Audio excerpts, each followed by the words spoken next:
okay, in their service bay. Okay, because when you go there, you're not gonna just get to be a master technician to get a master technician hourly rate.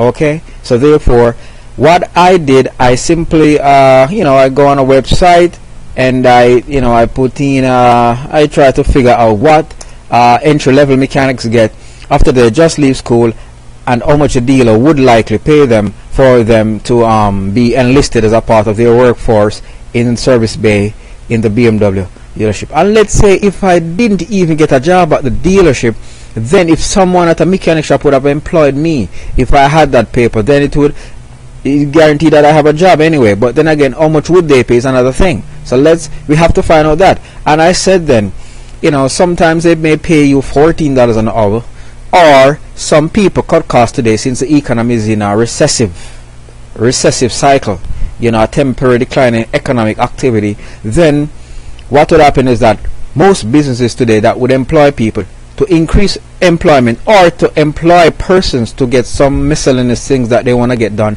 they just simply lower the labor rate per hour. And this is how they may employ people. I used to work at Publix and be employed at the branch at Collins Avenue there. So that is what they did in terms of hiring a lot of people. That they seems to be hiring more people than other business could hire. Okay, what they do, they just simply lower the rate per hour. Although I know they can't go below the legal limit that's allowed. Alright, so when I used to work at Publix, they pay me something like $8.25. That's what they pay me there. So therefore, if I have to work at a mechanic shop or something, I suggest they pay me something a little more than that. So it would be, I don't know, let's assume a number. Alright, say they pay you let's say they pay you $14 an hour. Alright, and $14 is the hourly rate which they applied there to your salary. And when they apply the hourly rate, that's what they would pay you. Not to mention they do not make any deductions yet for taxes and for Social Security and for Medicare. Alright, which would further lower the amount that you would receive on a weekly basis, or if they paid you on a fortnight basis, which is 2 weeks, or if they paid you on a monthly basis, which is 4 weeks. And the amount that you would have left then, that would be the reduced amount, which would be your disposable income after all expenses have been deducted, that you would have to be taken home. And let's say we work out a 14-hour rate on a 40-hour week. That is if they give you a 40-hour week. Alright, so let's say $14 times 40. Let's find the multiplication key, and we press 40 and we press the equal sign. Alright, and it gives us $560. Okay, alright, let's say you get $560 on a weekly basis to do what you're doing. Alright, what I said is that if you get $560, they probably deduct something like, let's take away that sign and let's put a minus sign, and let's say, okay, they'll take away something like, say, 12.5% out of your salary in terms of Social Security, Medicare, and all these things combined.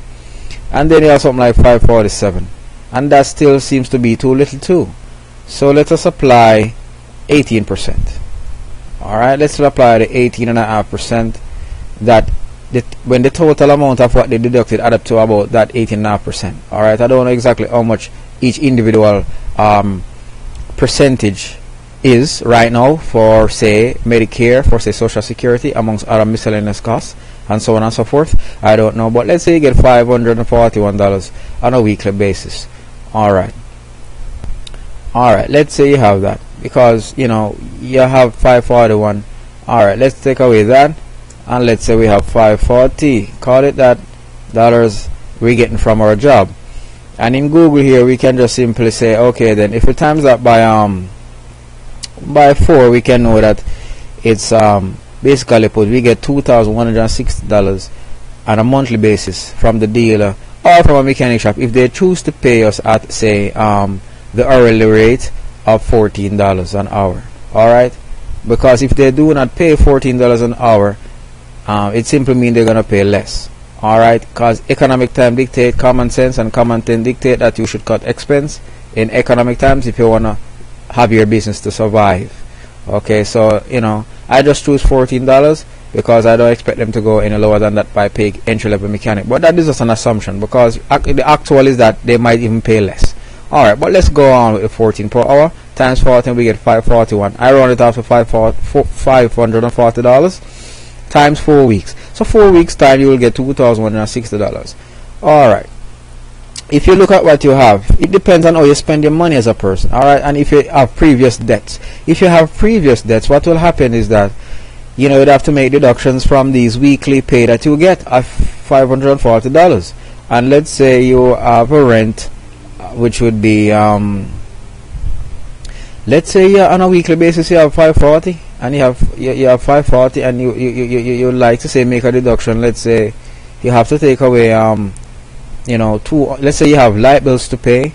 Let's say you have to contribute your part to the bill, say, you know, maybe $50 a month, and then which would leave you with $490. Let's say you will have to take away rent, because you have to contribute to the rent, whether you're helping the mother or your father pay mortgage, or your brother, your sister, or you live somewhere. And let's say you take away that on a monthly basis of, say, you have to put another $200 to this, or let's put $200 to it. Alright, so therefore we have $290 left, because if you are paying rent, you're going to pay something like $800 per month. Alright, plus a light bill of $50 if they have it to contribute to it. So it will almost be the same in your mortgage as it be the same with paying rent. Alright, so we have $290 left. So if you have a car paying for, because you need to get to work, you know, because you probably can't always rely on someone to pick you up, or you probably always can't rely on public transportation, or you can't always rely on your mother's or your father's car, or even your brother or sister for that matters. Alright, so let's say for instance you're now paying a car bill, which is about, say, you know, in economic times like this, I think the car dealers would charge less to attract more buyers, so that they can have more installment payments on a monthly basis to enhance their cash flow. So let's say they charge about, you know, about $330 a month for whatever car you have. Let's say it's that. Alright, so 4 divided into 3 into 34 would say, alright, and a quarter of 40 is 10, and also a quarter of let's use this calculator. Let's say a quarter of, let's open another one here.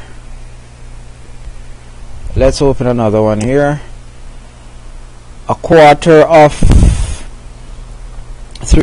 300 is of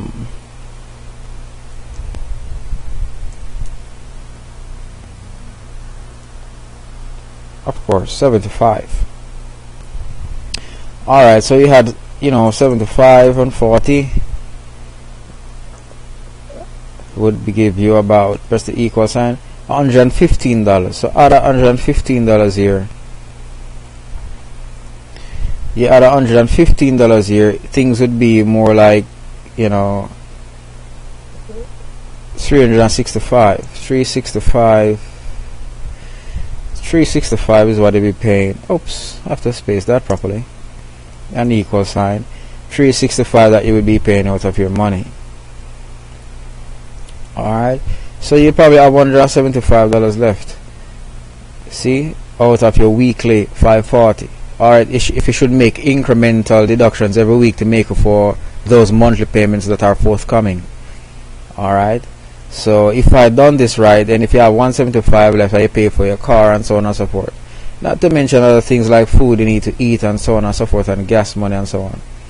Alright, if you have $175 left, then let's say you have this left on a weekly basis, then the $175, you put it 4 times now on a monthly basis, and that will give equal sign, that will give you $700. Let's say you have $700 as disposable, you know, after you make those domestic expenses from your disposable income of 540. If you're following closely, you see that it you know what you have left on a weekly basis when you make incremental deductions for all those expense areas in your life, you know, you end up with $175 left as on a weekly average, and then you multiply that by 4 weeks, you know, and that will give you $700. And let's say you're gonna make a